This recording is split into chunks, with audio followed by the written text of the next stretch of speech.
Hello ಎಲ್ಲರಿಗೂ ನಮಸ್ಕಾರ. ಇವತ್ತಿನ ನಮ್ಮ ಪಯಣ ಮಲೆ ಮಹದೇಶ್ವರ ಬೆಟ್ಟಕ್ಕೆ. ನಾವು ಒಂದು 5 ಜನ ಲೇಡೀಸ್ ಮಾತಾಡಿಕೊಂಡು ಮಲೆ ಮಹದೇಶ್ವರ ಬೆಟ್ಟಕ್ಕೆ ಹೋಗ್ತಾ ಇದ್ದೀವಿ.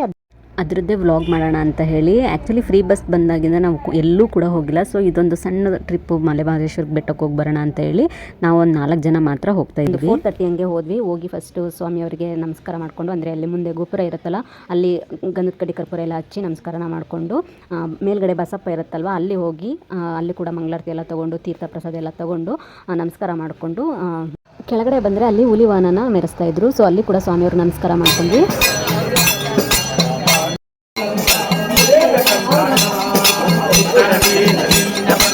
ಸ್ವಾಮಿಯವರ ದರ್ಶನಕ್ಕೆ ನಿಂತ್ಕೊಂಡಿದ್ವಿ. ಕ್ಯೂ ಅಂದರೆ ನೋಡಿ ಎಷ್ಟು ಜನ ಇದ್ದಾರೆ ಅಂತ ಹೇಳಿ. ನಾವು ಆ್ಯಕ್ಚುಲಿ ಫಸ್ಟಿಗೆ ಹೋದರೆ ರಶ್ ಇರುತ್ತೆ, 1-2 ದಿವಸ ಬಿಟ್ಟು ಹೋಗೋಣ ಅಂತ ಹೇಳ್ಕೊಂಡು ಹೋದರೆ ಅವಾಗೂ ಕೂಡ ತುಂಬಾ ರಶ್ ಇತ್ತು. ಸೊ ಹಣ್ಣು ಕಾಯಿ ಎಲ್ಲ ಓಡಿಸ್ಕೊಂಡು ಹೊರಗಡೆನೇ ಪೂಜೆ ಮಾಡಿಸ್ಕೊಂಡ್ವಿ. ನೀವು ನೋಡ್ತಿರ್ಬೋದು ಎಷ್ಟು ರಶ್ ಇದೆ ಅಂತ. ನನ್ನ ಮುಂದೆ ಕೂಡ ತುಂಬ ಜನ ಇದ್ದಾರೆ, ಹಾಗೆ ಹಿಂದೆ ಕೂಡ ತುಂಬಾ ಜನ ಇದ್ದಾರೆ. ಸೊ ಎಲ್ಲರೂ ಕೂಡ ಉಗೆ ಮಾದಪ್ಪ ಅಂತ ಹೇಳುವಾಗ ಮೈ ಒಂದು ರೀತಿ ರೋಮಾಂಚನ ಅಂತ ಹೇಳ್ಬೋದು. ಸೊ ನಾವು ಕೂಡ ಕೂಗ್ತಾ ಇದ್ವಿ ಉಗೆ ಉಗೆ ಅಂತ ಎಲ್ಲ ಹೇಳಿ.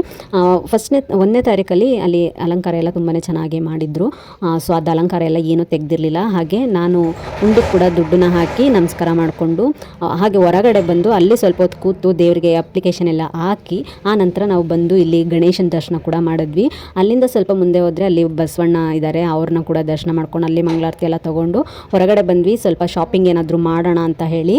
ಸೊ ಶಾಪಿಂಗ್ ಏನೆಲ್ಲ ಮಾಡ್ಬೋದು ಅಂತಂದರೆ ಕಡಲೆಪುರಿ ಆಗಿರ್ಬೋದು, ಕ್ಲಿಪ್ ಅಂತೆ, ಏರ್ ಬ್ಯಾಂಡ್ ಅಂತೆ, ಆಟ ಆಡಲಿಕ್ಕೆ ಮಕ್ಕಳಿಗೆ ಏನೇನೋ ಆಟಿಕೆಗಳೆಲ್ಲ ಇರುತ್ತಲ್ಲ ಅದೆಲ್ಲ ಸಿಗುತ್ತೆ. ಸೊ ನಿಮ್ಗೇನಾದರೂ ಅದೆಲ್ಲ ಬೇಕಿತ್ತಂದರೆ ಪರ್ಚೇಸ್ ಮಾಡ್ಬೋದು. ನಾವೇನು ಜಾಸ್ತಿ ಪರ್ಚೇಸ್ ಮಾಡಲಿಲ್ಲ, ಸಣ್ಣ ಪುಟ್ಟದೇನೋ ತೊಗೊಂಡು ಸ್ವಲ್ಪ ನೋಡ್ಕೊಂಡು ಬಂದ್ವಿ ಅಷ್ಟೇ. ಸೊ ಈ ಕಡೆ ಬಂದರೆ ಇಲ್ಲಿ ಚಿನ್ನದ ತೇರು ಎಳಿಸ್ಲಿಕ್ಕೆ ಕೌಂಟರ್ ಇದೆ. ಅಲ್ಲಿ ನಾವು ದುಡ್ಡನ್ನ ಕಟ್ಟಿದ್ರೆ ಅವರು ನಮಗೆ ಒಂದು ದಂಡ ಮತ್ತು ಒಂದು ತಟ್ಟೆ, ಕಳಶ, ಹೂವು ಎಲ್ಲದನ್ನು ಕೂಡ ಕೊಡ್ತಾರೆ. ಸೊ ಅದನ್ನು ತೊಗೊಂಡು ನಾವು ಚಿನ್ನದ ತೇರು ಹತ್ರ ಹೋಗಬೇಕು. ಸೊ ಅದನ್ನು ಕೂಡ ನೋಡಿದ್ವಿ. ಹಾಗೆ ಪೆಂಚು ಹಸೋಣ ಅಂತ ಹೇಳಿಬಿಟ್ಟು ಪೆಂಚು ಕೂಡ ಹಸಿದ್ವಿ. ಅದಾಗಿದ್ಮೇಲೆ ಇಲ್ಲಿ ಚಿನ್ನದ ತೇರು ಎಳಿಲಿಕ್ಕೆ ಟೈಮ್ ಆಗಿತ್ತು. ಸೊ ಎಲ್ಲರೂ ಕೂಡ ಕಾಯ್ಕೊಂಡು ಕೂತಿದ್ರು.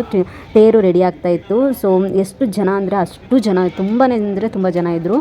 ಸೊ ಈ ಚಿನ್ನದ ತೇರಲ್ಲಿ ಮಾದಪ್ಪನ ನೋಡೋದಕ್ಕೆ ಒಂದು 2 ಕಣ್ಣು ಸಾಲಲ್ದು ಅಂತ ಹೇಳ್ಬೋದು. ಸೊ ಅಷ್ಟು ಜನ ಕಾಣಿಸ್ತಾ ಇತ್ತು. ಈ ಸಲ ಅಂತೂ ತುಂಬ ಹತ್ರದಿಂದ ನಾವು ದೇವ್ರನ್ನ ದರ್ಶನ ಮಾಡಿದ್ವಿ. ಒಳಗಡೆನೂ ಅಷ್ಟೇ, ನಾವು ಕ್ಯೂವಲ್ಲಿ ಹೋದಾಗ ನಮಗೆ ಕ್ಯೂವಲ್ಲಿ ನಿಂತಂಗೆ ಅನ್ನಿಸ್ಲಿಲ್ಲ. ಜನ ಜಾಸ್ತಿ ಇದ್ದರೂ ಕೂಡ ನಮಗೆ ದರ್ಶನ ತುಂಬಾ ಚೆನ್ನಾಗಿ ಆಯಿತು. ಹೊರಗಡೆ ಚಿನ್ನದ ತೇರಲ್ಲಿ ಕೂಡ ಮಾದಪ್ಪನ ದರ್ಶನ ತುಂಬ ಅಂದರೆ ತುಂಬ ಚೆನ್ನಾಗಾಯಿತು. ತುಂಬಾ ಖುಷಿ ಕೂಡ ಆಯಿತು ಈ ಸಲ. ಚಿನ್ನದ ತೇರೆಲ್ಲ ನೋಡಿಕೊಂಡು ಅಲ್ಲಿಂದ ನಾವು ಪ್ರಸಾದಕ್ಕೆ ಅಂತ ಹೇಳಿ ಬಂದ್ವಿ. ಸೊ ಇಲ್ಲೂ ಕೂಡ ನಮ್ಮ ಕೈಯಲ್ಲಾಗಿದ್ದ ಕಾಣಿಕೆನ ಹಾಕಿ ಪ್ರಸಾದ ಎಲ್ಲ ತಿಂದ್ಕೊಂಡು ಅಲ್ಲಿಂದ ಹಾಗೆ ಬಂದು ನಾವು ಒಂದು ಚಿಕ್ಕದಾಗಿ ನಮ್ಮ ಪರಿಚಯದವರೊಬ್ಬರು ಒಂದು ರೂಮ್ ಕೊಟ್ಟಿದ್ರು. ಆ ರೂಮ್ ಹತ್ರ ಬಂದು ಸ್ಟೇ ಮಾಡಿದ್ವಿ. ಮತ್ತು ಅಲ್ಲಿಂದ ಇದು ಬೆಳಗ್ಗೆ ಎದ್ದು ಮತ್ತೆ ಫ್ರೆಶ್ ಅಪ್ ಆಗಿ ಮತ್ತೆ ಇನ್ನೊಂದು ಸಲ ಕೂಡ ದೇವ್ರ ದರ್ಶನ ಮಾಡೋಣ ಅಂತ ಹೇಳಿ ಹೋಗಿ ದರ್ಶನ ಎಲ್ಲ ಮುಗಿಸ್ಕೊಂಡು ಆನಂತರ ತಿಂಡಿಗೆ ಬಂದ್ವಿ.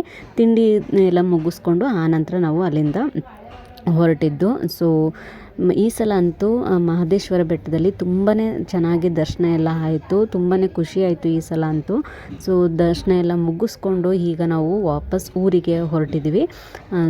ಬೆಟ್ಟದಿಂದ ಡೈರೆಕ್ಟ್ ಶಾಪಿಗೆ ಬಂದೆ ನಾನು. ಇವತ್ತು ಸ್ವಲ್ಪ ಕೆಲಸ ಪೆಂಡಿಂಗ್ ಇತ್ತು ಅಂಥೇಳಿ ನಮ್ಮ ಮನೆಯವ್ರು ಫೋನ್ ಮಾಡಿದ್ರು, ಬೇಗ ಬಂದಿದೆಯಲ್ವಾ, ಸೊ ಶಾಪಿಗೆ ಬಂದ್ಬಿಡು ಅಂತೇಳಿ. ಸೊ ಬಂದು ನನ್ನ ಕೆಲಸ ಏನಿತ್ತೋ ಪೆಂಡಿಂಗ್ ಏನಿತ್ತಲ್ಲ ಅದನ್ನೆಲ್ಲ ಮುಗಿಸ್ಕೊಂಡು 9:30 9:45 ಏನೋ ಆಯಿತು ನಾವು ಮನೆಗೆ ಹೋಗೋ ಅಷ್ಟರಲ್ಲಿ. ಸೊ ಮನೆಗೆ ಹೋಗಿ ಊಟ ಎಲ್ಲ ಮುಗಿಸ್ಕೊಂಡು ಮಲ್ಕೊಂಡ್ವಿ. ಸೊ ಇದಿಷ್ಟು ನನ್ನ ಇವತ್ತಿನ ವ್ಲಾಗ್ ಆಗಿತ್ತು. ಐ ಹೋಪ್ ನಿಮ್ಗೆಲ್ಲರಿಗೂ ಇಷ್ಟ ಆಗಿರುತ್ತೆ ಅಂತ ಭಾವಿಸ್ತೀನಿ. ಇಷ್ಟ ಆಗಿದ್ರೆ ಪ್ಲೀಸ್ ಲೈಕ್, ಶೇರ್, ಕಮೆಂಟನ್ನು ಮಾಡಿ ಅಂತ ತಿಳಿಸ್ತಾ ಸಿಗುವ ನೆಕ್ಸ್ಟ್ ವಿಡಿಯೋದಲ್ಲಿ. Thank you for watching friends. Bye, take care.